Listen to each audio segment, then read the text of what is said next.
Mariya Remark G'arbiy frontda o'zgarish yo'q romanidan boblar. Eslashning o'zi g'alati.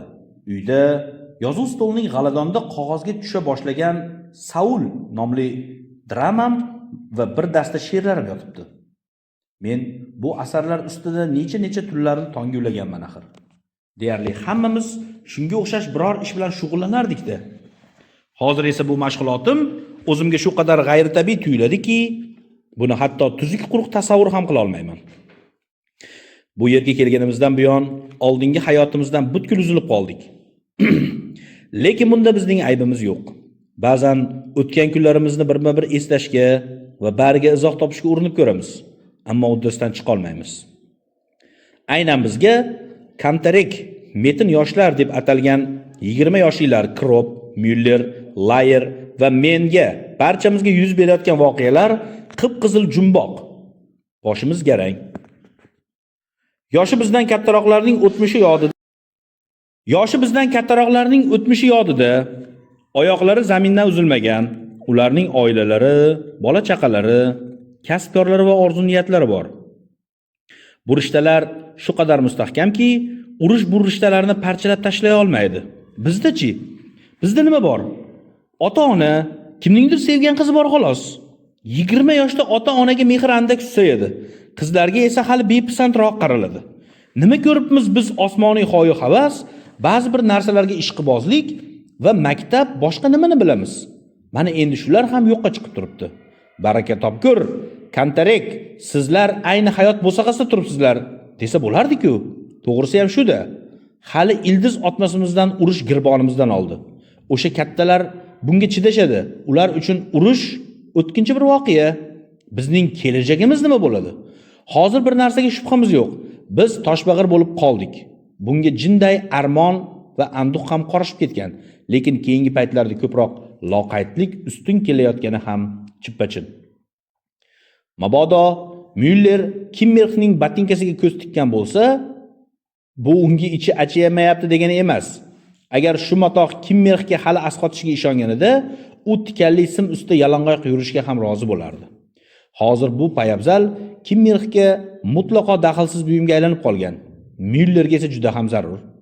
Kimmerx baribir o'ladi. Shunday ekan, botinka kimga nasib etadi farqi nima? Allaqanday sanitar ilib ketgandan ko'ra Müller olgani yaxshi-da. Biroq uning ko'proq haqqi bor. Kimmerx o'lgandan keyin kech bo'ladi. Müllerning hadeb botinka ustida qayg'urishi bejiz emas.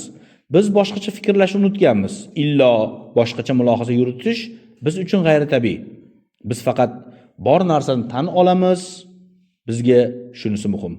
Yaxshi botinka topish esa oson ish emas. 20 ta bola okrug harbiy boshqarmasiga yo'l olganimizda hali bitta sinfdan iborat o'quvchilar edik. Kazarma ostonasini xatlab o'tishdan oldin hammamiz sartaroshxonaga bordik. Ba'zilar bunaqa joyga ilgari kirmagan ham ekan. Bizda kelajakka mo'ljallangan aniq bir reja yo'q edi. Ayrim bolalar hayolidagi allaqanday omad va martaba haqidagi orzular ularning hayotiga zig'irdaygina naf tegadigan darajada shakllanib ulgurmagandi. Lekin mubham xoyi havaslarimiz bisyor edi. Shuning ta'siri bo'lsa kerak, hayot ham, hatto urush ham bizga qanaqadir serjoziba, ajabtovur sarguzashtday tuyulardi. 10 hafta harbiy ta'limdan o'tdik. Shu vaqt orasida bizni 10 yil maktabda o'qiganimizdan ko'ra ham oshbiroq tayinlab tashlashdi. Yarqirab turgan tugma Schopenhauerning 4 jildli asaridan afzal ekanini miyamizga quyishdi. Bu yerda hamma narsani aql idrok emas, etik, cho'tka, fikr mulohaza emas, qachonlardir joriy etilgan tartib-qoida, erkinlik emas, zo'rma-zo'raki mashqlar hal qilishini avval taajjublanib, keyin afsuslanib, so'ng esa loqayd bir kayfiyatda anglab yetdik. Biz o'z ixtiyorimiz bilan askar bo'lgan edik, ammo bu tuyg'uni yuragimizdan siqib chiqarish uchun hamma chorani ko'rishdi.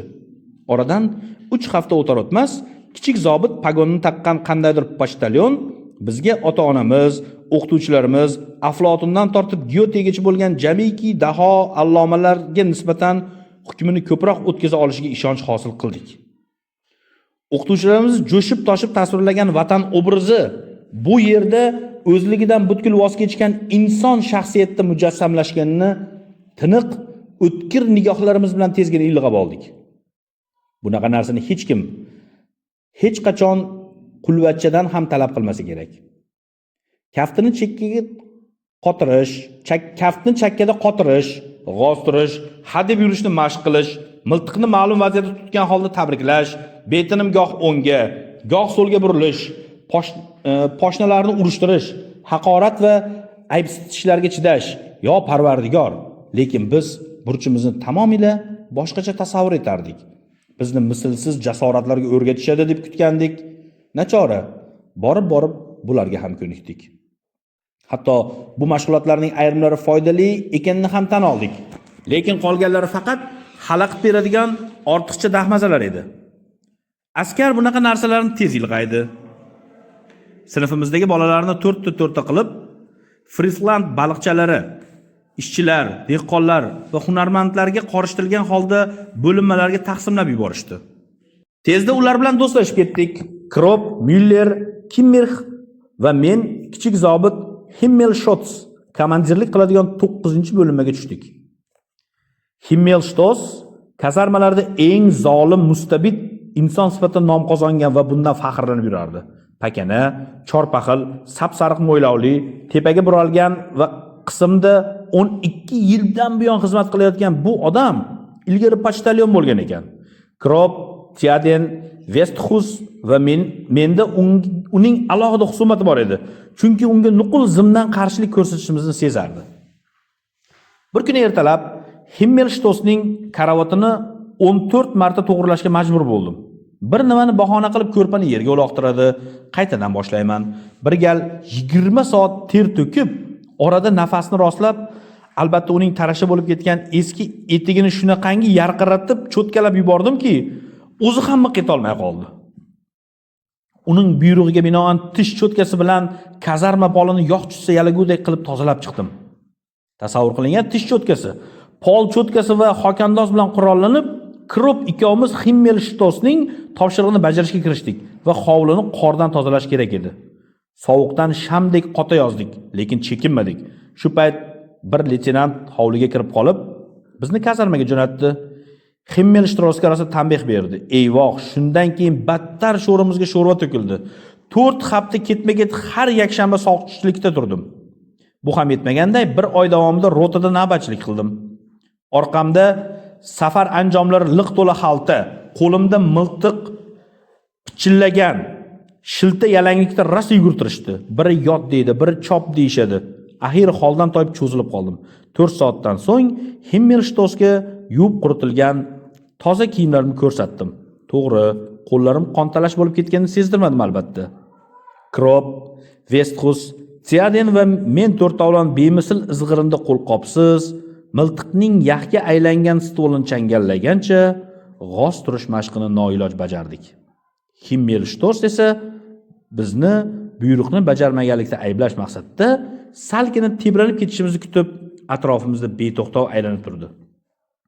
Kechasi yotishdan oldin kiyimlarimiz taxlab qo'yiladigan uzun kursidan ichki ishtonim 4:50 osilib qolgani uchun tunda 8 kun soat 2 da kazarmaning eng yuqori qavatdan 8 marta hovliga chopib chiqishimga to'g'ri keldi.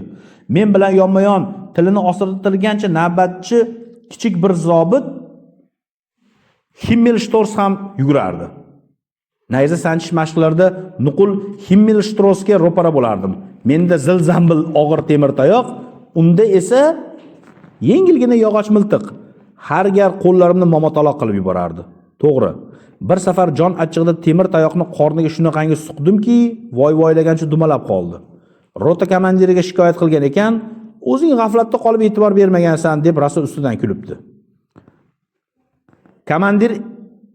Komandir Himmelstossning fe'lini bilardi. Shuning uchun uni kalaka qilgandi. Men javon ustiga tirmashib chiqish san'atini mukammal egalladim. Oradan ko'p o'tmay, tiz bukib ta'zim qilishda hech kim menga teng kela olmay qoldi. Himmelstossning ovozini eshitganda bizni qaltiroq bosardi, ammo quturgan bu pochta qirchang'isiga baribir bo'yin egmadik.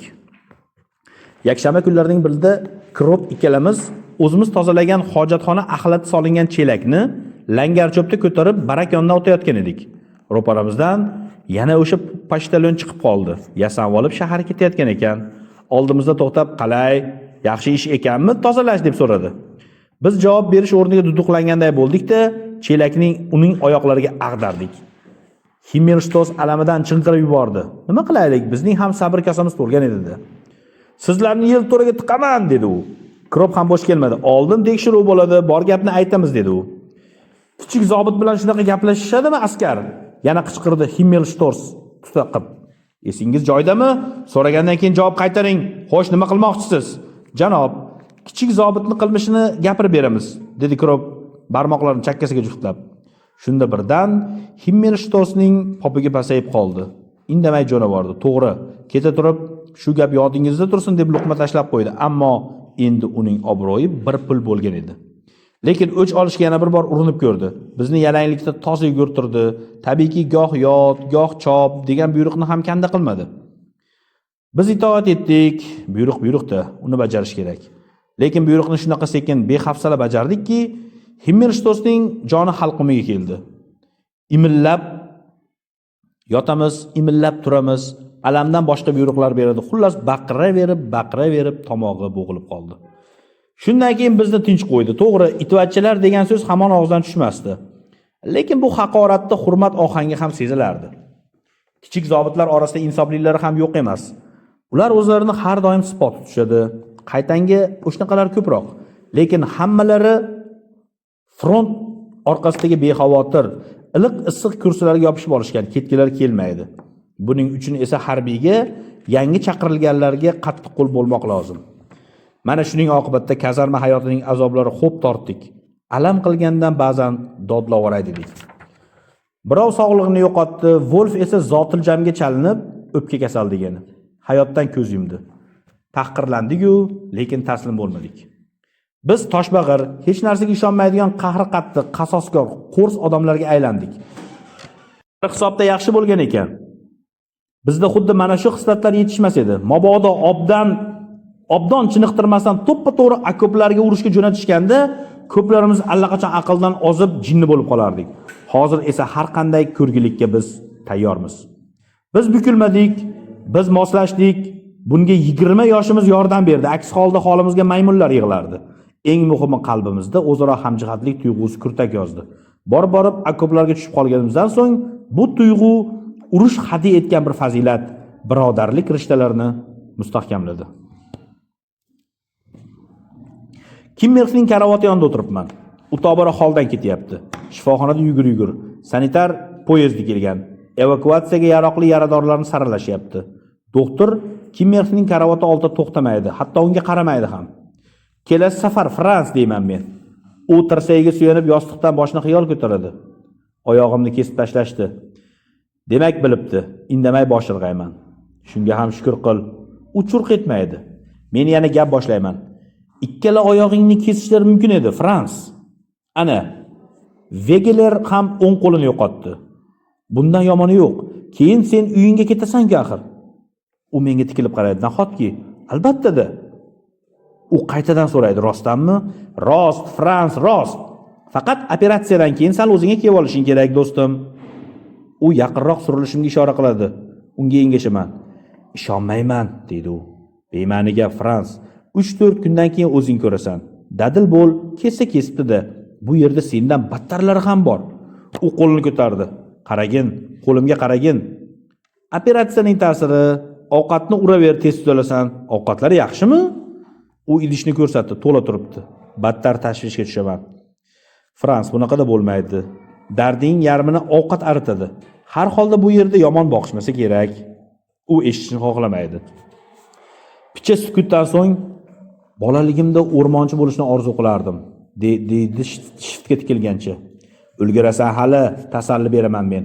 Hozir ajoyib protezlarni o'ylab topishgan. Oyoqni yasamaligi sira ham bilinmaydi. Kesilgan joyga chippa yopishadi, nogironligingni sezmaysan. Masalan, qo'li protez qilingan odam bemalol barmoqlarini qimirlatadi, ishlatadi, hatto yozadi ham. Hozir har kuni yangi bir narsani ixtiro qilishyapti, do'stim. U biroz muddat jim yotadi, so'ng yana tilga kiradi. Batinkamni ola kel, Müllerga berarsan. Men bosh irg'ayman, unga dalda bo'ladigan so'z qidiraman. Lablari piyoz pardasiday, og'zi kattalashib, tishlari ochilib qolgan, xuddi bo'rdan bo'rdan yasalganga o'xshaydi. Vujudi shamday erib, peshonasi, yanoqlari turtib chiqqan. Tanasi tobora skelet shaklini olyapti. Ko'zlaridan nurdan asar yo'q.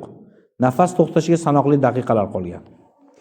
Men o'limning guvohi bo'layotgan odam yolg'iz Kimmerx emas. Gap boshqa yoqda. Biz birga o'sganmiz.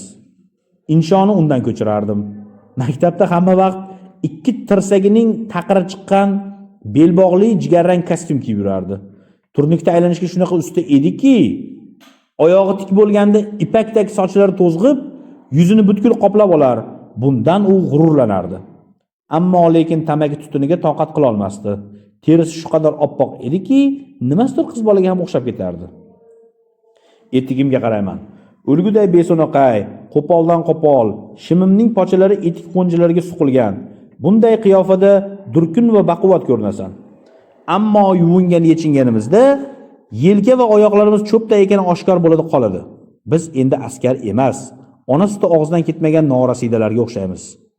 Zil zambil safar xaltalarini ko'tarib yurishimizga birov ishonmaydi. Yalang'och paytimizda xizmatdaligimizni unutib, o'zimizni ojiz va odmi kishilarday his etamiz. Frans Kimmerx yechinganda murg'ak bolani eslatadi. Mana u ro'paramda cho'zilib yotibdi. Bu qanaqasi? Yer yuzidagi barcha insonlarni mana shu kravat yoniga chorlab, bu yigit Frans Kimmerx endigina 19 dan oshdi. Sirayam o'lgisi yo'q, uni asrab qolinglar deb hayqirgin keladi. Har turli o'y-xayollardan boshim g'uvlaydi. Buning ustiga xonadagi spirt va yiring hidi ko'ngilni behush qiladi. Qorong'i tusha boshlaydi. Kimmerxning ko'zi shu darajada oqarib ketganki, ko'zidagi oqlar dokaning o'zi. U asta lablarini qimirlatadi. Tepasiga engashaman o'shaverlaydi. Soatim topilsa uyga jo'natib yuboringlar. E'tiroz bildirmayman. Foydasi yo'q. Unga gap tushuntirib bo'lmaydi. Yordam berishga ojizligimdan xunobim oshadi. To'ppaygan peshona, irjaygan bosh suyagini eltuvchi og'iz, qaqqaygan burun. Eng yomoni, men yozib yuborgan xatni olgandan so'ng u yerda, shahrimizda sochlarini yurib dod solayotgan ayol. Eyvoh, bu maktub oldinroq jo'natilgan bo'lganda qaniydi?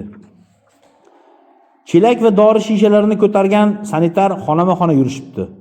Bittasi yonimizga kelib Himmerga sinovchan tikiladi-da, aftidan kutyapti. Unga bo'sh karavot kerak-da. Fransga yaqinroq surilib, xuddi uni qutqarib qoladiganday gap boshlayman. Quloq sol, Frans. Balki Klosteybergdagi chor atrofi hashamatli uylar bilan qurchargan sanatoriyaga tushib qolarsan. Derazadan hamma yoqni tomosha qilasan. Shunda olisdagi, ufq tomondagi, o'sha bir juft daraxtga ko'zing tushadi. Hozir eng so'lim payt, g'alla o'roqqa kelib qolgan. Kechqurunlari dalalar quyosh nurida sadafdek tovlanadi. Derazadagi pardalarning shitirlashi eshitiladi. Biz baliq ovlaydigan ariq bo'yidagi tolzorchi, yana akvarium olib baliq ko'paytirasan, hech kimdan ruxsat so'ramay shaharga borasan, hatto Royal pianini chalishing ham mumkin agar xohlasang. Ko'lanka quyuqlashayotgan yostig'i uzra engashaman. Sekin-sekin bo'lsa ham hali nafas olyapti. Yuzi ho'l, u yig'layapti. Qosh qo'yaman deb ko'z chiqarib qo'ydim shekilli. Qo'y endi, Frans. Yelkasidan quchib yuzimni chakkasiga bosaman. Balki picha uxlab olarsan. Javob bermaydi. Yuzidan hamon yosh oqib tushyapti. Artib qo'yay desam, ro'molcham kir. Yana 1 soatlar o'tadi. O'rnimdan jilmay hushyor bo'lib, yuzidagi ifodani kuzataman. Ehtimol yana bir gapi bordir. Hozir og'zini ochib, baqirib yuborsa ham mayli edi. Ammo u yig'layapti. Yuzini devorga burgancha unsiz yig'layapti. Na onani, na uka singillarni eslaydi. Umuman miq etmaydi. Uning uchun endi bular o'tmishga aylangan chog'i. Hozir u o'zining qisqa 19 yillik umri bilan tanho qolgan. Yig'lashning sababi bu umr uni tark etyapti. Birorta odamning hayot bilan bu qadar og'ir, bu qadar azob to'lg'og'ida vidolashganini qaytib ko'rmadim. To'g'ri, Teodenning o'limi ham yengil bo'lmagan. Ho'kizday baquvvat bu yigit ovozining boricha onasini chorlagan. Vasvasada ko'zlari ola-kula bo'lib, doktorga nayza o'qtalgan. Uni karavatiga yaqin yo'latmagan, so'ng guppa ag'darilgan. Qo'qqisdan Kimmerx bir inglab xirillay boshladi. Sapchib turib yo'lakka chopib chiqaman. Doktor qani? Qani doktor? Oq xalatli bir kishining bilagiga mahkam yopishaman. Yuring tezroq, bo'lmasa Frans Kimmer o'lib qoladi. U qo'lini tortib yonida turgan sanitarlardan so'raydi. Nima gap o'zi? Sanitar esa javob beradi. 26-karavot oyog'i sonidan kesilgan. Doktor jerkib tashlaydi. Men qayoqdan bilaman? Bugun 5 tasining oyog'ini kesdim. Meni nari turtib sanitarga buyuradi. Boring qarang. Keyin o'zi operatsiya xonasiga yuguradi. Sanitarga ergashib ketyapman, u g'azabdan o'zim bosa olmayman. U menga yugurib shunday deydi. Ertalab soat 5 dan buyon operatsiya ketidan operatsiya. Jinni bo'lib qolish hech gap emas. Bugunning o'zida yana 6 kishi o'ldi. Seniki 16 kishi o'ldi. Seniki 17-chi bo'ladi. Hali 20 taga ham chiqsa kerak-ov. Nafasim ichimga tushib ketdi. Ortiq chida olmayman. So'kinishdan foyda yo'q. Qani endi tappa tashlasam-u, qaytib turmasam. Kimmerning karavoti oldidamiz. U o'lgan. Yuzi hali jiqqa ho'l, ko'zlari yarim ochiq. Xuddi eski dandon tugmalariday sapsariq. Sanitar bag'rimga turtadi. Narsalarni olib ketasanmi? Men bosh silkiyman. U davom etadi. Jasadni tez olib chiqib ketmasa bo'lmaydi. Bizga joy kerak. Yaradorlar yo'lakda yotibdi. Kimmerning farqlash belgisini yechib, lash-lushlarini yig'ishtiraman. Sanitar uning askarlik guvohnomasini so'raydi. Guvohnoma yo'q. Mahkamada bo'lsa kerak deb javob beraman u tashqariga qarab yuguraman. Sanitar izimdanoq Fransni olib chiqib, prezident ustiga tashlashadi. Shifoxona darvozasi oldidagi qorong'ulik va shabadadan yengil tortaman. To'yib nafas olaman. Yuzimga mayin va iliq epkin uriladi. Birdan hayolim qizlarga ketadi-yu, yam-yashil o'tloqlar, oppoq bulutlar haqida o'ylayman. Chorig'im meni oldiga sudraydi. Qadamim tezlashadi. Keyin yugura boshlayman. Yon-verimdan askarlar o'tib turishadi. Gap so'zlarga qiziqaman, lekin ma'nosini idrok eta olmayman. Yerda allaqanday kuch bor. Bu kuch etigim tag charmidan tanamga o'tyapti. Tun bezovta, olisdan front orti gumbur-gumbur quloqqa chalinadi. Nuqul baraballardan tashkil topgan butun boshli orkestr kuy chalayotganga o'xshaydi. Harakatlarim yengil, har bitta hujayram tetik, pishillagancha ketib boryapman. Tun mavjud ekan, men ham tirikman. Ochlikni sezaman, lekin bu ochlik qorin ochligidan boshqacharoq, kuchliroq. Müller barak olti meni kutayotgan ekan. Unga botinkani beraman. Ichkariga kiramiz. U botinkani kiyib ko'radi. Xayriyat, loppa loyiq. Keyin lash-lushlarini tiklab, menga bir bo'lak kolbasa uzatadi. Issiq choy bilan uni baham ko'ramiz. Bizni front ortiga taqsimlash punktlaridan biriga odatdagidan ko'proq muddatga olib kelishadi. Bu yerda rota qayta tuziladi. Safimizga yana 100 dan ortiq odam qo'shilishi kerak. Hozircha qiladigan ishimizning tayini yo'q. Vaqtimiz bemalol. 2 kundan so'ng Himmelshtos qorasini ko'rsatadi. Akop azoblarini tortgandan beri popuga ancha pasayib qolgan. U yarashishni taklif etadi. Men e'tiroz bildirmayman. Hayxe Vesthus yaralanganda uni jang maydonidan olib chiqishda yordamlashganini o'z ko'zim bilan ko'rganman. Qolaversa, u to'g'ri ish qilyapti. Shuning uchun birga oshxonaga borish haqidagi taklifni qabul qilamiz. Faqat Tiyadengina hamon tutun qaytaradi. Axiri u ham insofga keladi. Himmelshtos ta'tilga ketayotgan oshpazning o'rnida ishlashini aytgandan so'ng yon beradi. Buning dalili sifatida u shu zahotiyoq stolga biz uchun 2 qadoq shakar bilan shaxsan Tiyadenga atalgan yarim qadoq sariyog'ni qo'yadi. Keyin shundoq qiladiki, 3 kun davomida biz oshxonaga kartoshka va oshqovoq archgani boramiz. U yerda Himmelshtos bizni zobitlarga atalgan tansiq taomlar bilan siylaydi. Xullas, hozir biz uchun askarga baxt bo'lib tuyuladigan hamma narsa muhayyo. Shirin taom va hordiq. Bunday olib qaralsa arzimagan gap. 2 yoki 3 yil oldin buni baxt deb atashni o'zimizga or deb bilardik. Hozir esa xursandmiz. Inson hamma narsaga ko'nikar ekan, hatto akopga ham. Faromush xotir bo'lib qolganimiz ham shu ko'nikish oqibatli. Kechagina ajal og'iz dedik. Bugun tarli bedod qilib yuribmiz. Ertaga yana akoplarga jo'naymiz. Yo'q. Aslida biz hech narsani unutmaganmiz. Hozircha shu yerda urushda ekanmiz. Har bir kunimiz yuragimiz tubiga toshday cho'kib qoladi. Chunki bunday kunlarni unutish qiyin. Agar o'ylayversak, xotiralar bizni ezib tashlaydi. Har holda men bir narsani payqadim. taqdirga tan berib qo'yganingda barcha azoblarga chidash mumkin, lekin ular haqida hadeb o'y sursang, bu o'ylar seni adoyi tamom qiladi. Madomiki oldingi marraga borganda yirtqichga aylanib ketarkanmiz, shunday qilmasak, jon saqlamaslikning iloji yo'q, bilamiz. Dam olish paytida bir pulga qimmat masxarabozlarga aylanamiz. Bu ixtiyorimizdan tashqari yuz beradi. Biz yashashni, qanday qilib bo'lmasin omon qolishni xohlaymiz. Tinchlik chog'ida kishiga zeb bo'ladigan fazilatlarni bu yerda ortmoqlab yura olmaymiz. Chunki ular frontda o'rinsiz va kulgili ko'rinadi. Kimmer o'ldi. Haye Westhus jon beryapti. Snaryad to'g'ri kelib tekkan. Gans Kramerning tanasi. Martinesning endi oyog'i yo'q. Meyer o'ldi. Marks o'ldi. Bayer o'ldi. Himmerling o'ldi. 120 kishi yaralanib, dala shifoxonalarida yotishibdi. Bunga chidash oson emas, lekin nachora. Osmon uzoq, yer qattiq. Biz tirikmiz-ku. Ularni saqlab qolish qo'limizdan kelganda edi. Unda yerning kindigigacha ham borgan bo'lardik. Boshimizdan ayrilishdan ham hayiqmasdik. Bir kishi ishga kirishsak sher bo'lib ketamiz. Qo'rquv nimaligini bilmaymiz.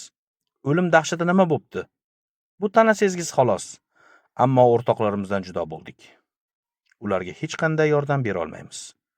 Ular bu mashaqqatlardan o'lib qutulishdi.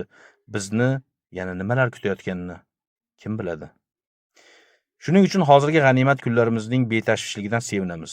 Uxlaymiz, qornimiz yorilib ketguday deguncha ovqat yeymiz, ichamiz, chekamiz, ish qilib vaqtimiz xushni to'tsa bas. Umr qisqa.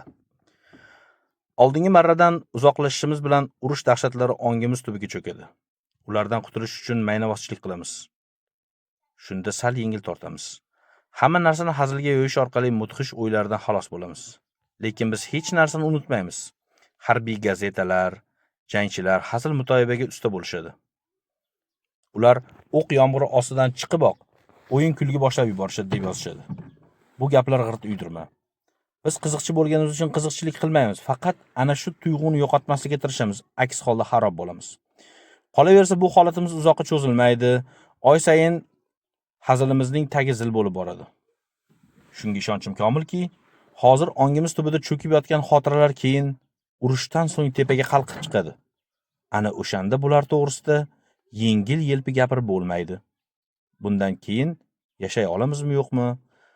Masala shunga borib taqaladi. Oldingi marradan o'tgan kunlar, haftalar, yillar yana qaytadi. Halok bo'lgan o'rtoqlarimiz ham yer ostidan chiqib safimizga qo'shilishadi. Miyamiz yana tiniqlashadi. Aniq ravshan maqsadimiz bo'ladi va biz qayta tirilgan do'stlarimiz bilan yelkama-yelka front xotiralarini yurakka jo qilib olg'a bosamiz. Lekin qayoqqa? Qaysi dushman ustiga? Meni idoraga chaqirtirishdi. Rota komandiri qo'limga ta'til guvohnomasi bilan yo'l hujjatlarini tutqizib oq yo'l tilaydi. Ta'til necha kunligiga qarayman. 17 kun, 2 hafta, 3 kuni yo'lga. Juda ham oz. Yo'lga 5 kun berishlarini so'rayman. Bering, guvohnomaga ishora qiladi. Frontda darhol qaytmaslik yozib qo'yilgani shundagina ko'rinaman. Ta'til tugagandan so'ng front ortida lagerlardan biriga o'qishga borishim kerak. O'rtoqlarimning havasi keladi. Qanday qilib osoyishta hayotga erishishim mumkinligi to'g'risida maslahatlar berishadi. Bo'shanglik qilmasang, o'sha yoqda qolib ketasan. Menga qolsa hozir emas, bir haftadan keyin ketganim ma'qul. Menga qolsa hozir emas, bir haftadan keyin ketganim ma'qul. Nimagaki bu yerda yana bir hafta turamiz. Sharoit yaxshi, oshxonada odatdagiday yuvasan deb tiqilinch qilishadi. Ozginadan ichamiz, ko'nglim baribir xijil. 6 haftaga ketyapman. Albatta shukr qilishim kerak. Lekin qaytganimdan so'ng nima bo'ladi? Bu yerdagi do'stlarim safiga tag'in qo'shila olamanmi yo'qmi? Hayne bilan Kimmer o'ldi. Endi kimning navbati? Hammaga birma-bir razm solaman. Yonimda Albert chekib o'tiribdi. Kayfiyat tetik. U bilan doim birgamiz. Ro'paramda Kat, yelkalari salqi, barmoqlari yirik, ovozi bosiq. Anavi tishlari oldinga turtib chiqqan, kulgisi kuchukning vangillashiga o'xshagan yigit Müller. Anavi sichqon ko'z Tiyadin. Ana u leyer, soqol qo'yib olgan, ko'rga odam 40 ga kirgan deydi. Mana hozir ham oyoqlarimni uzib yalpayib o'tiribmiz. Ertaga jo'nab ketadigan bo'lganingdan keyin bulardan ko'ngil uzish osonmi? Ertasiga ertalab dezinfeksiyadan o'tgach temir yo'l bekatiga yo'l olaman. Albert bilan Kat meni kuzatib qo'ymoqchi. Bekatda poyezdni ancha, ehtimol bir necha soat kutib turishga to'g'ri kelishini aytishadi. Kat bilan Albert qismga qaytish kerak, xayrlashamiz. Oq yo'l, yaxshi qolinglar. Ular ketishadi. Nariroq borib yana qo'l silkishadi. Sharpalari kichrayib boradi. Qadam tashlashlari, gavdalarining har bir harakati menga yod bo'lib ketgan. Ularni uzoqdanoq taniyman. Mana ikkovi ham ko'zdan g'oyib bo'lishdi. Xaltamga o'tirib kuta boshlayman. Birdan vujudimni betoqatlik his chulg'ab oladi. Yuragimning tub-tubida bu yerdan tezroq ketish istagi gupiradi. Qancha bekatdan o'tdim, qancha qozon yonida ovqatga navbatda turdim, qancha vagonning qattiq o'rindiqlarida tong ottirdim. Bularning hisobiga yetish qiyin. Mana, nihoyat tanish manzaralar ko'zga tashlana boshlaydi. Yuragim hapriqib ketadi. Devorlari oqqa bo'yalgan uylar ustiga telpakday qo'ndirilgan pahol tomlar, botayotgan quyoshning qiyin nurlarida sadafday tovlanayotgan javdar paykallari, mevazor bog'lar, omborlar, qara arg'umonlar vagon derazalari ortidan lip suzib o'tadi. Har bir bekatning nomi o'zi bir timsol. G'ildiraklar uzluksiz taraqlaydi. Men deraza oldida turibman. Bu nomlar bolaligimning chegara ustunlari. Suv bosgan o'tloqlar, dalalar, dehqon hovlilari, ufq bo'ylab cho'zilgan yo'lda yolg'iz bir arava xuddi osmonda suzib ketayotganga o'xshaydi. Shlagbaum oldida turgan dehqonlar, poyezd ortidan ro'molchasini silkib qolgan qizcha, temir yo'l chetida o'ynayotgan bolakaylar, olislarga cho'zilib ketgan tep-tekis yo'llar. Bu yo'llarda to'plardan nom-nishon yo'q. Oqshom. Agar g'ildiraklarning taraq-turuqi bo'lmaganda, qichqirib yuborishdan o'zim tiya olmasdim. Tekislik keng quloch ochadi. Olisda ko'm-ko'k osmon ostida tog' tizmasi ko'zga tashlanadi. Men Dolbenbergning o'rmon etagida bo'y cho'zgan o'rkashlarni darrov taniyman. Ularning orqasida shahar bor. Hamma yoq so'nayotgan qizg'ish shafaq shu'lasiga g'arq bo'lgan poyezd pishqirgancha asta burila boshlaydi. Yo qudratingdan. Ana, qator saf tortgan tollar ko'rinadi. Ular tuman pardasiga burkangan. Bu parda nur, soya va sog'inchdan to'qilgan. Yer tollar bilan birga sekin-sekin surila boradi. Poyezd tolzorni aylanib o'tadi. Daraxtlar oralig'i qisqaradi. Shox shabbalar yaxlit bir devorga aylanadi. Birdan yakka yolg'iz qad kerib turgan tolga ko'zim tushadi. Keyin orqadagi daraxtlar yana ko'z oldindagilarni ketidan saf tortadi. Bu manzara daraxtlar to dastlabki uylarning panasida qolgunga qadar ko'rinib turadi. Temir yo'l ko'tarmasi. Deraza oldida turib tashqaridan ko'z uza olmayman. Hamrohlarim narsalarni yig'ishtirishyapti. Men hozir kesib o'tadigan ko'cha nomini qayta ko'nglimdan o'tkazaman. Bremer Shtasse. Pastda velosipedchilar, mashinalar, odamlar, kulrang viadyuk, kulrang ko'cha, ammo shular ham meni hayajonga soladi. Xuddi onamni ko'rayotganday bo'laman. Poyezd to'xtaydi. Vokzal g'ala-g'ovur. Xaltamni yelkamga osib miltig'imni qo'lga olaman. Keyin vagon zinasidan asta pastga tushaman. Atrofga alanglayman. Perronda chopib yurgan odamlar orasida birorta tanish yo'q. Qandaydir shafqat hamshirasi bir stakan qahva uzatadi. Yuzimni chetga buraman. Tirjayishga balo bormi? O'zini ulug' bir ishni ado etayotgan kishiday tutganini-chi. Ko'rib qo'yinglar, askarni qahva bilan siylayapman demoqchi-da. Tag'in aka deydi. Aka emishman a. Vokzalga tutash ko'chadan daryo ko'rinib turibdi. Oppoq ko'prikka qorishgan suv tegirmon ko'prigi yonidan shlyuzdan otilib chiqadi. Ko'prik boshida soqchilar minorasi, tarva qaylagan arg'uvon, minora ortida esa quyuqlasha boshlagan qorong'ulik. Bir mahallar bu yerda ko'p o'ralashardik. O'shandan buyon qancha vaqt o'tdi-yu, to'g'ondagi suvning muzday, andak dimiqqan hididan nafas olib shu ko'prikdan o'tardik. Daryoning Shilyuzdan teparoqdagi sokin sathiga uzoq-uzoq termilardik. Ko'prik tirgaklarida yashil chirmovuq va suv o'tlari osilib yotardi. Kun qizgan paytda Shilyuz poyidagi ko'priklar raqsiga mahliyo bo'lib, o'qituvchimizning g'iybatini qilardik. Ko'prikdan o'tarkanman, o'nggu so'limga qarayman. To'g'onda haliyam baqato'llar mo'l. Shilyuzdan hamon guvlab suv otilib turibdi. Minora binosi ichida bir uyum choyshablar yonida xuddi ilgarigidek yengillari shimarig'lik dazmolchi xotinlar kuymanishyapti. Ochiq derazadan tashqariga dazmollarning issig'i ufuryapti. Tor ko'chada kuchuklar ivirsib yuribdi. Darvoza oldida turgan odamlar menga sassiq va irkit askarga zimdan nazar tashlashadi. Mana bu qandolatxonada muzqaymoqni ko'p yeganmiz. Men bu ko'chadagi har bir uy, har bir baqqollik do'koni, har bir dorixona-yu, har bir novvoyxonani 5 qo'limday bilaman.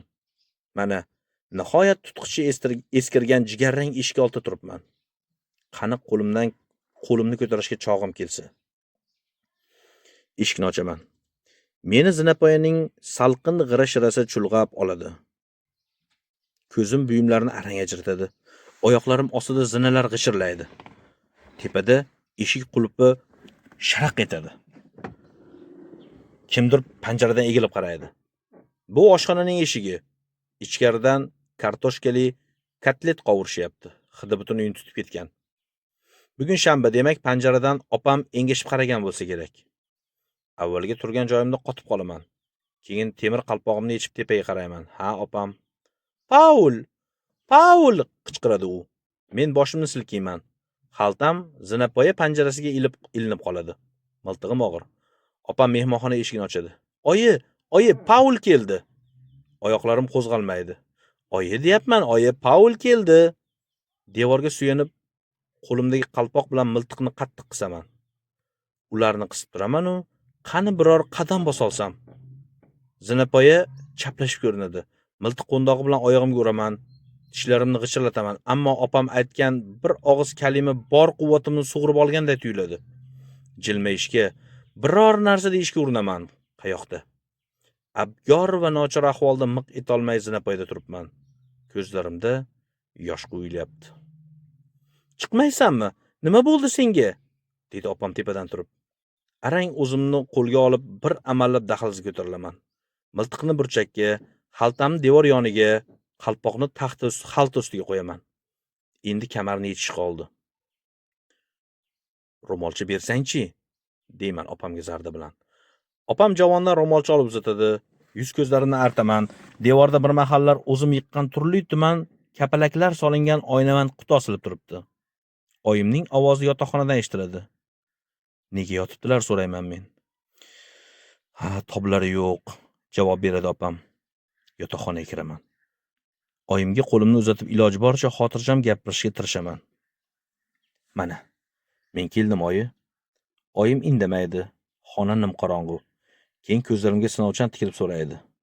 Yaralandingmi? Yo'q, oyi, ta'tilga chiqdim. Oyimning rangi ro'yi bir ahvolda.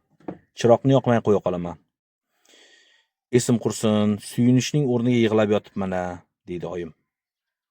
Nima bo'ldi, oyi? Hech qisi yo'q. Bugun oyoqqa turib ketaman.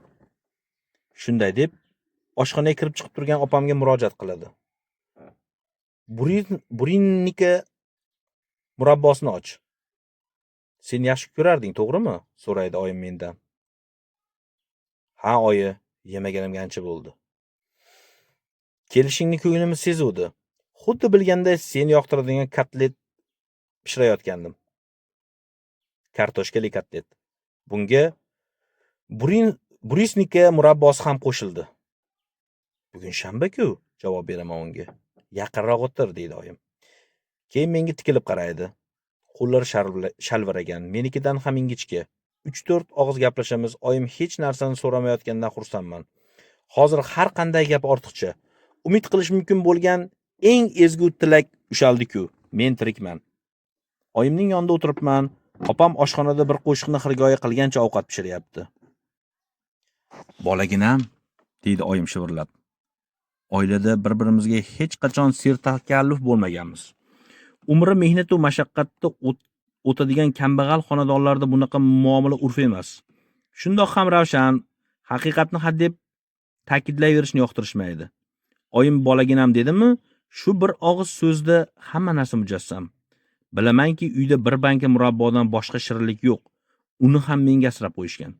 Hozir oldimga qo'yiladigan qotgan pecheniyni ham oyim allaqaysi go'rdan amal-tamal qilib topgan, darrov yashirgan, menga ilingan. Oyimning to'shagi yonida o'tiribman. Deraza ortida, ro'paradagi restoran chorbog'ida kashtan yaproqlari oltinday tovlanadi. Entikib ketaman. Miyamda faqat bir so'z aylanadi. Uydaman. Lekin hamon o'zimga kela olmayman. Atrofimdagi narsalarga ko'nika olmayman. Anavi oyim, anavi opam, anavi kapalak qutisi, qizil Royal pianino. Ichimda shunday deyman-u, ammo o'zim hanuz allaqayerdaman. Oramizda qandaydir to'siq bor. Uni esa xatlab o'tishim kerak. Shu maqsadda yotoqxonadan chiqib, dahlizda qolgan xaltamning oyimning yoniga olib kelaman. Ichidagi narsalarni bitta-bittalab karavot boshidagi po'stak stolga qo'yaman. Kat topib kelgan bir dumaloq pishloq, 2 buxanka non, bir qadoqqina yaqin sariyog', 2 banka o'pka jigar kolbasasi, bir qadoq moy, ozgina guruch. Mana, oyi sizlarga olib keldim, asqotib qolar. Bu yerda oziq-ovqat taqchil bo'lsa kerak, oziq-ovqat. Ha, o'g'lim taqchilroq. U yoqda-chi?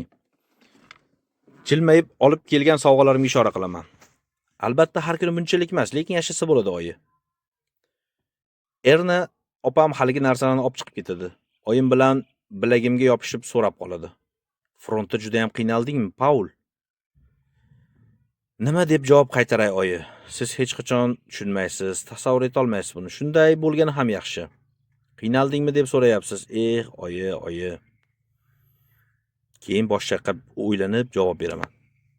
Yo'q, nega qiynalaman? U yoqda ko'pchilikmiz-ku. Yaqinda Genrix Bredmayer keluvdi.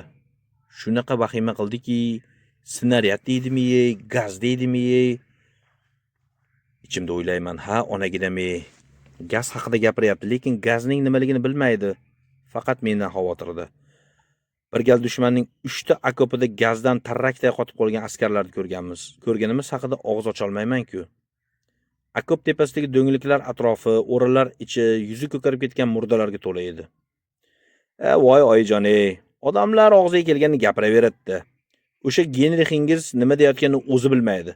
Ko'rib turibsiz-ku, soppa-sog'man, hatto semirib ketganman. Oyimdagi bezovtalik qaytanga meni sergaklantiradi. O'rnimdan turib xonalarni aylanaman, gaplashaman, savollarga bemalol javob qaytaraman. Bilamanki, hozir devorga qapshish xavfi yo'q. Meni osuda muhit qurshab turibdi. Oyim to'shakdan turmoqchi bo'ladi, oshxonaga opamning oldiga chiqadi. Kasallari nima? So'rayman unda. Opam yelkasini qisadi. Yotib qolganlarga 2-3 oy bo'ldi. Senga bildirmaslikka tayinlagan edilar. Ko'p doktorlar ko'rdi. Bittasi rakka o'xshaydi deydi. Ta'tilni boshqacha o'tkazaman deb o'ylagandim. O'tgan yilgisi bunaqa bo'lmagandi. Balki o'zim o'zgarib qolgandirman. Har ikkala ko'z oralig'ida go'yo jarlik paydo bo'lganday. U paytda urush nimaligini bilmasdim. Biz nisbatan tinchroq marralarda turgan edik. Endi o'ylasam, o'zim sezmagan holda anchagina top tashlabman. Nuqul betoqat bo'laman. Meni begona olam qurshab olganga o'xshaydi. Birovlar so'rab surishtiraveraveradi, boshqalar ma'noli sukut saqlaydi. Shu bilan faxrlanayotganlarini chehralaridan sezilib turadi. Buni ba'zan ochiq aytishadi ham, bilamiz. Bu mavzuda gaplashish mumkin emas deyshadi. O'zlari mulozamat qilib ko'rsatmoqchi bo'lishadi. Shuning uchun yolg'iz qolishga intilaman. Hech kim boshimni qotirmasa deyman. Chunki har qanday suhbat bir nuqtaga borib taqaladi. Frontda ishlar yaxshi, frontda ishlar yomon, birovga undoq, birovga bundoq, keyin bahslashayotganlar tezgina boshqa mavzuga o'tib ketishadi. To'g'ri, ilgari o'zim ham shunaqa edim, lekin hozir ularga ham suhbat bo'la olmayman. Nazarimda ular juda ham ko'p gapirishadi. Har kimning o'z tashvishi, maqsad va orzusi bor, lekin men bu narsalar to'g'risida ularga o'xshab fikr yurita olmayman. Restoran bog'ida ba'zan birortasi bilan gaplashib qolsam, mana shunday tinch va xotirjam o'tirish katta baxt ekanini, insonga boshqa hech narsa kerakmasligini tushuntirishga harakat qilaman. Ular jim quloq solishadi. Fikrimga qo'shilib to'g'ri deyshadi, ammo faqat og'zida, hamma bola shundaki, faqat og'zida. To'g'ri tushunishadi, ammo qismangina tushunishadi. Ularning miyasi boshqa tashvish bilan band. Go'yo ikki o't orasida qolgan odamga o'xshashadi, lekin buni yaxshi idrok etisha olmaydi. Darvoqe, o'zim ham nimani xohlayotganimni aslida aniq bilmayman. Ularni xonadonlarda yoki ishxonalarda ko'rsam havasim keladi. O'shalarga qo'shilib yashasam, urushni butkul unutsam deyman. Ayni paytda bu olam meni o'zidan nari itaradi. Ko'zimga juda ham torday ko'rinadi. Nima qilish kerak? Bunday olamni parchalab tashlash kerak. U yoqda snaryadlar portlayotgan, osmonga raketalar otilayotgan, yaradorlarni jang maydonida yopinchiqlarda ko'tarib chiqishayotgan, askarlar do'stlarim okoplarga biqinib jon saqlayotgan bo'lsa-yu, bu yoqda odamlar beg'am, betashvish hayot kechirsa. Bu yerdagilar boshqacha odamlar. Men ularni tushunmayman. Men ularga hasad va nafrat bilan qarayman. Beixtiyor Kat va Albert, Müller va Tiadin yodimga tushadi. Hozir nima qilishayotgan ekan do'stlarim? Balki oshxonada o'tirishgandir, balki cho'milishayotgandir. Tez kunda ularni oldingi marraga jo'natishadi. Xonamda stol ortida mo'jazgina jigarrang charm divan bor. O'shanga o'tiraman. Devorlarga jurnallardan qirqib olingan suratlar yopishtirilgan. Ularning orasida pochta otkritkalari va o'zimga yoqqan rasmlar ham talaygina. Burchakda temir pechka, ro'parada kitoblarim terilgan taxta tokcha. Askar bo'lgunimga qadar shu xonada yashaganman. Kitoblarni repetitorlik qilib topgan pulimga bitta-bittadan yiqqanman. Ko'plari kitob furushlardan xarid qilganman. Masalan, Mumtoz Adimlarning barcha asarlari jildi 1 marka-yu 20 prefingdan. Ko'k rangli qalin muqovada. Hamma jildlarini olganman. Kitobga o'ch edimda, lekin tanlangan asarlarga ko'p ham ishonmasdim. Balki noshirlar eng yaxshilarini tanlashmagandir. Shuning uchun faqat to'la asarlar to'plamini xarid qilardim. Barini erimay o'qib chiqqanman. To'g'risi, ko'plar menga yoqmagan. E'tiborimni aksariyat zamonaviy asarlar jalb etardi.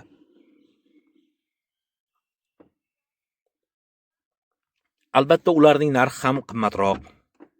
Kitoblarning ayrimlari nopok yo'l bilan qo'lga kiritilgan, o'qishga olib qaytarib berilmagan, ko'zim qiymagan.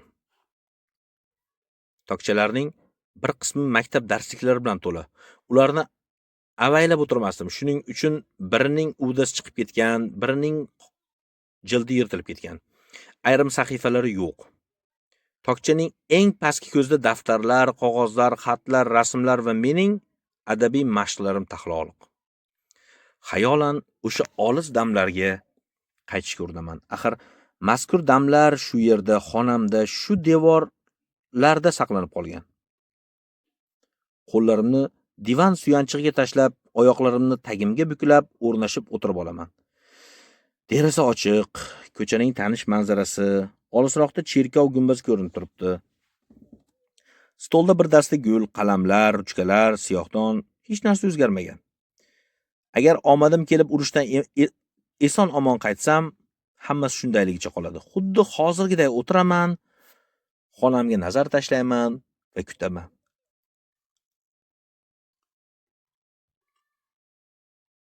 Yuragim hapqirib ketyapti. Lekin hayajonimni bosishga tirishaman. Shu topda qachonlardir kitoblarim yoniga borganda, vujudimni chulg'aydigan sirli talpinish, so'z bilan ifodalab bo'lmaydigan jo'shqin ehtiroslarni yana bir tuygim keladi. Mayli, mana shu rang-barang muqovalarni ko'rganda ichimda qo'zg'aladigan to'fon meni yana o'z domiga tortsin. Mayli, yuragimga cho'kib qolgan qo'rg'oshinday og'ir toshni eritib, menda yana kelajakka umid uyg'otsin. Tafakkur olamiga kirganda tug'iladigan quvonchni yana armag'on etsin. Mayli. Hayotga tashna, toptalgan bolaligimni bir lahza bo'lsa ham ortga qaytarsin. Men shuni kutib o'tiribman. Birdan miyamga Kimmerxning oyisidan xabar olish kerak degan fikr keldi. Mittelstedtni ko'rib qo'yishim ham savob. Hozir u kazarmada. Derazadan qarayman. Oftob nuriga g'arq bo'lgan ko'cha manzarasi ortidan qator tizilgan tepaliklarning sharpasi g'ira-sira ko'zga tashlanadi. Keyin uning ustini asta-sekin boshqa manzara to'sa boshlaydi. Charog'on kuz kuni. Biz Kat, Albert, va men gulxan yonida qovurilgan kartoshka yeb o'tiribmiz. Lekin hozir buni eslashni istamayman. Xayolda ko'ringan sharpani ko'z oldimdan nari quvaman. O'tirgan xonam tilga kirishi va meni o'z bag'riga singdirib yuksaklarga olib chiqish kerak. Men xuddi shu xona bilan yagona, yaxlit bir vujud ekanimni his etishim zarur. Toki frontdan qaytayotganimdan so'ng shunga amin bo'layki, uyga qaytish quvonchi urush dog'larini yuvib yuboradi. Jang vasvasasi temir zangiday tanamizni kemirmaydi. U endi bizning ustimizdan hech qachon hukmronlik qila olmaydi. Kitob muqovalari bir-biriga yopishib ketgan, lekin qaysi kitob qayerda turganini yoddan bilaman. O qadrdonlarim, meni safingizga qo'shing, men bilan so'zlashing. O avvalgi farah baxsh, osuda hayot, meni bag'ringga qaytarib olgin. Men buni kutaman. Ko'z o'ngimda manzaralar birin-ketin o'taveradi, lekin tutqich bermaydi, chunki ular ro'yo, bor yo'g'i xayolot. Hech qisi yo'q, hech narsa yo'q. Bezovtalana boshlayman. Birdan meni begonalik hissi chulg'ab oladi. O'tmishga yo'lni yo'qotdim. Quvg'indiga aylanib qoldim. Qancha urinmay, qancha yolvormay, hamma narsa sukutda. Xonamda ma'yus o'tiribman. O'tmish xuddi mahbusdan yuz o'girganday meni o'zidan olib qochadi. Lekin unga la'nat o'qimayman. Balki vaqti soati kelib menga yana ko'ksini ochar. Men askarman, askar hamma narsaga tayyor turish kerak. Kechinmalarimdan majruh bo'lib tokcha yoniga boraman. Bir kitobni qo'limga olib o'qishga tutinaman. Keyin uni joyiga qo'yaman-da boshqasini olaman, varaqlayman, birini tashlab, biriga yopishaman. Oldimga kitob uyilib ketadi. Yoniga yangilar qo'shiladi. Tezroq sahifalar, daftarlar, maktublar. Ularning qarshisida xuddi sud ro'parasida turganday miq etmay turibman. Ishlar pachava. So'zlar, lekin ular miyamga kirmaydi. Kitoblarni asta joy-joyiga teraman. Bari tugadi. Ana shunday kayfiyatda xonadan chiqaman. Buni tasvirlab bo'lmaydi. Titrab, qaqshab, o'kirib yig'layotgan ayolning holatini ifodalashga so'z ojizlik qiladi. Boyaqish yelkamdan silkitib qichqiradi. U o'lgan bo'lsa, sen nega tiriksan? Keyin yig'i aralash javrab ketadi. Nega sizlarni u yoqqa jo'natishadi? Axir hali go'daksizlar-ku. Axiri stolga o'tirib qoladi. Uni ko'rdingmi? Ko'rishga ulgurdingmi? Qanday jon berdi? Yuragidan o'q uzib, bir zumda o'ldi deyman, ishonmaydi. Yolg'on gapiryapsan, hammasini bilaman, qiynalib jon bergan. Ovozni eshitdim. Rostini ayt, men bilishim kerak. Unaqa emas. Yonida edim, joni darrov uzildi. Endi avrashga tushadi. Ayt. Iltimos, to'g'risini gapir, bilib turibman, meni ayayapsan. Lekin battar qiynalayotganimni sezyapsanmi? Undan ko'ra aldama. Bexabarlikdan yomon narsa yo'q. Haqiqatni oshkor qil. Hozir qancha og'ir bo'lsa ham ayt. Bu men tasavvur qilayotganimdan ko'ra afzalroq-ku. Men hech qachon haqiqatni aytmayman. Aytolmayman. Ayolga rahmim keladi. G'alatiroq ekan o'zi. Haqiqatni bildi nima-yu bilmadi nima? Kim mer qayta tirilmaydi-ku. O'limni ko'raverib diydam qotib ketgan. Bitta o'limga ham shunchalikmi? Sal dag'alroq javob qaytaraman. Til tortmay o'ldi. Og'riqni sezgani ham yo'q. Uyquga ketgan kishiday ko'zlarini yumdi qo'ydi. Ayol bir oz sukut saqlab yana so'roqqa tutdi. Qasam ichasanmi, Paul? Albatta. Aziz avliyolarni o'rtaga qo'yba? Ha, tezgina jon berdi. Orqamdan takrorla. Agar gapim yolg'on bo'lsa, uyimga tirik qaytmay. Takrorlayman. Bundan battar qasamlarni ham ichishi mumkin. Endi ishondi shekilli. O'tirib uzoq yig'laydi. Keyin qanday bo'lganini gapirib berishimni iltimos qiladi. Men bir balolarni to'qiyman, cho'pchagimga o'zim ham ishonib ketishimga bir baqiya qoladi. Ketayotganimda peshonamdan o'pib, Kimmerxning suratini sovg'a qiladi. U harbiy kiyimda, oyoqlari po'slog'i shilinmagan qayin og'ochlardan yasalgan doira stolga suyanib turibdi. Orqa tomonda o'rmon manzarasi. Jo'nash arafasidagi so'nggi oqshom, deyarli gaplashmaymiz. Men barvaqt yotaman, yostiqlarimni ustma-ust qo'yib yuzimni bosaman. Yana qachondir par yostiqqa bosh qo'yish nasib etarmikin menga? Alla mahalda xonamga oyim kirib keladi. Meni uyquga ketgan deb o'ylaydi, men ham o'zimni uxlayotganga solaman. Hozir suhbat qurishning mavridi emas. U qariyb tonggacha yonimda o'tiradi. Joni og'riyotgan, azobga chidolmay, afti bujmayib ketayotgan bo'lsa ham o'tiraveradi. Axiri sabr bardoshim tugab uyg'ongan kishi bo'laman. Kirib uxlang oyi, bu yerda shamollab qolasiz. Uxlashga ulguraman, javob beradi oyim pinagini buzmay. Yostiqqa yonboshlayman. Hali frontga ketayotganim yo'q oyi, 4 hafta lagerda bo'laman. Ehtimol biror yakshanba kelib ketaman. Indamaydi. Keyin shivirlab so'raydi. Qo'rqyapsanmi? Nega qo'rqaman oyi? Shu gap qulog'ingda tursin. Fransiyada ayollardan ehtiyot bo'l. U yerning juvonlari sal yengil oyoqroq. Oyi, siz uchun hali ham go'dakman. Nima uchun tizzangizga bosh qo'yib yig'la olmayman? Nima uchun har doim sipo va jiddiy bo'lishim kerak? Axir mening ham yig'lagim, yupatgich so'zlarni eshitgim keladi-ku. Rostdan ham go'dakman-da ham. Kalta bo'lib qolgan ishtonim ana javonda turibdi. Shu ishtonni chopib yurganlarim kechagina emasmidi? Qayoqqa ketadi o'sha damlar? Iloji boricha xotirjam javob qaytarishga urinaman. Qismimiz turgan joyda ayollar yo'q. Frontda ham o'zingni ehtiyot qil. U yoq, bu yoqqa qarab yur, Paul. Oyijon. Nima uchun bag'ringizga qaytadan singib siz bilan birga jon bera olmayman, oyijon? Qanday baxtiqaro odamlarmiz. Ehtiyot bo'laman, xavotirlanmang. Oyi, keling o'rnimizdan turaylikda o'tmishimizga qaraylik.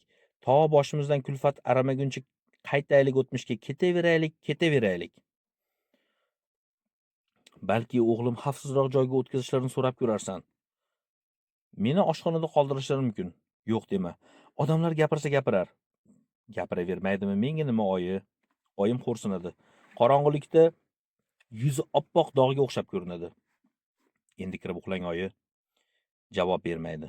O'rnimdan turib, adyolimni yelkasiga yopib qo'yaman. Bilagimga suyanadi. Og'riq zo'raydi chamas.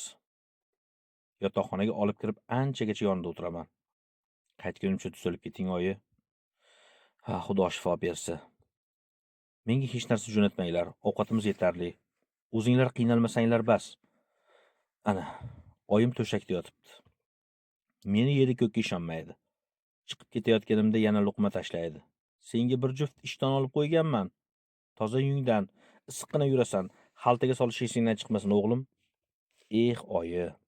Uni osonlikcha topmaganingizni men bilaman-ku. Nechta joydan sarg'aygansiz, navbatda turgansiz. Oyi. Sizni tashlab ketayotganim insofdanmi? Menda sizdan boshqa yana kimning haq-huquqi bor? Men hali shu yerdaman. Siz esa to'shakda yotibsiz. Bir-birimizga aytadigan gaplarimiz ko'p, lekin ularni hech qachon oxirigacha izhor eta olmaymiz. Yaxshi yotib turing oyi. Yaxshi tushlar ko'rgin bolaginam. Xona qorong'u. Oyimning bir tekis nafas olishi va soatning chiqillashi eshitilib turibdi. Ko'cha shamol, kashtallar charaqlaydi. Dahlizda xaltamga qoqilib ketaman. U taxt qilib qo'yilgan. Ertaga barvaqt jo'nab ketishim kerak. Yostiqni tishlab, barmoqlarim bilan karavot panjasini qisaman. Bu yoqqa kelmasligim kerak edi. Frontda loqayd beparvo yurardim. Hamma narsadan umidimni uzib qo'ygandim. Endi unaqa bo'la olmayman. Men askar edim. Endi esa vujudim butkul og'riqdan iborat. Bu og'riq o'zimga va oyimga achinishdan, ertangi kunimizning zimziyo va tamomila mavhumligini anglashdan tug'ilgan og'riq. Men ta'tilga kelmasligim kerak edi. Kuz. Bizga o'xshagan qariyalar frontda oz qolgan. Sinfdoshlardan biz 7 kishi edik. Men oxirgisiman. Askarlarning og'zidan sulh va tinchlik degan so'zlar tushmaydi. Hamma kutayapti. Agar bu gaplar yana yolg'on chiqsa chatoq bo'ladi. Chunki odamlar faqat shu umid bilan yashayapti. Endi bu umidni mahv etish qiyin. Mabodo tinchlik bo'lmasa, inqilob bo'lishi muqarrar. 2 hafta dam olaman. Ozgina gaz yutib qo'yibman. Kun bo'yi bog'da, oftobda toblanib o'tiraman. Hademay sulh tuziladi. Endi men ham bunga ishonaman. Keyin uyga, tepa to'yga. Shu o'rinda hayolim parvozi taqqa to'xtaydi. Sira o'rnimdan qo'zg'ala olmayman. Qiziq. Nima meni u yoqqa sudrayapti? U yerda nimalar kutyapti meni? Hayotga tashnalik, sog'inch, erkinlik va osoyishtalik. Lekin bular hissiyotlar xolos, maqsad emas. Agar biz 1916-yilda uyga qaytayotganimizda kechmishning bosilmagan og'riqlari va hali so'lmagan taassurotlarimiz alangasi dunyoni ostin-ustin qilib yuborardi. Hozir esa toliqqan, qalbimiz bo'm-bo'sh, noumid va behafsala bir alfozda uyga kirib boramiz. Bu hayotga endi moslasha olmaymiz. Qolaversa bizni tushunishmaydi ham, axir oldinda keksa avlod bor. Garchi bu avlod urushning achchiq-chuchugini biz bilan baham ko'rgan bo'lsa-da, urushga qadar ularning oilasi va kasbkori bor edi. Hozir yana jamiyatdan o'z o'rnini topib, qora kunlarni butkul unutib yuborishdi. Undan keyin ortimizdan yangi avlod o'sib kelyapti, xuddi o'zimizning bolaligimizga o'xshaydi. Lekin ular uchun ham begonamiz. Bizni yo'llardan supurib tashlashadi. Biz o'zimizga ham kerak emasmiz. Amal taqal qilib yashaymiz, vaqt soat kelib qaraymiz, birov moslashadi, birov taqdirga tan beradi. Ko'pchilik o'z o'rnini topa olmaydi. Yillar o'tadi. Biz ham hayot sahnasidan tushib ketamiz. Balki bu mulohazalar sog'inch va ezilishdan tug'ilgandir. Balki yaproqlar shivirini tinglash uchun yana tolzorga borganimda badbin o'ylarim pardek to'zib ketar. Bir mahallar qonimizni gupurtirgan hayot jozibasi kelajakda ro'parangdan chiqadigan minglab yangi chehralar, tush va kitoblardan tarqalgan sehrli ohanglar. Bularning bari benom nishon yo'q bo'lib ketishi mumkin emas. Dunyoning bu mo'jizalari o'qlar ostida tilka pora bo'lishga aql bovar qilmaydi. Bu yerda daraxtlar oltinday tovlanadi. Yaproqlar orasida osilib turgan riya binalar shokilasi ko'zingni o'ynatadi. Dala yo'llari ufqqa talpinadi. Askarlar oshxonasi g'ala-g'ovur, hamma tinchlik haqida gapiradi. O'rnimdan turaman. Xotirjamman. Mayli oylar o'tsin, yillar o'tsin, vaqt mendan hech narsani tortib ola olmaydi. Shu qadar tanhomanki, dunyodan umidimni uzib qo'yganman.